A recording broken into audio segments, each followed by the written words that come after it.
नमस्कार. मधुवन वृद्धाश्रमात तुमचं सर्वांचं स्वागत आहे. मी तुषार दळवी. आज मधुवन वृद्धाश्रमात आपण चित्रकलेची स्पर्धा घेतली होती. चित्रकलेच्या स्पर्धेत आपण सगळ्यांना चित्र काढण्यासाठी दिले होते प्रत्येक आजी आजोबांना. आणि ह्या जोग आजी आहेत, त्यांनी खूप छान असं फुलपाखरू काढलं होतं आणि खूप छान काढतात ते चित्र वगैरे. आम्हाला माहिती नव्हतं, फर्स्ट टाईम आम्ही घेत होतो या सगळ्या गोष्टी. जोग आजींच्या पलीकडे बसलेले ते जोशीबाबांनी पण छान चित्र काढलं होतं. त्यांनी घर आणि बाकीचा इतर परिसर असा त्यांच्या चित्रामध्ये दाखवला होता. आणि ते एक सुंदर आर्टिस्ट पण आहेत.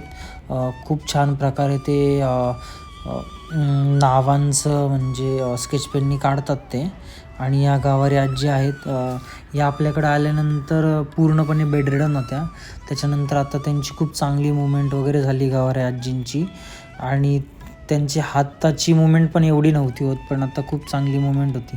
आज तर त्यांनी एकदम छान चित्र काढलं, असं घर काढलं आणि त्या घराला आता पेंटिंग करत आहे. या आहेत खेंगरे आजी.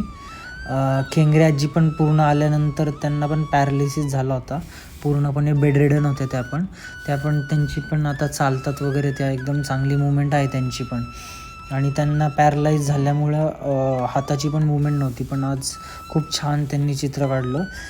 त्यांनी झाड काढलं होतं, ते पण सुंदर एकदम छान काढलं होतं. ते एकदम आखीव एकदम पेंटिंग देऊन एकदम छान केलं त्यांनी.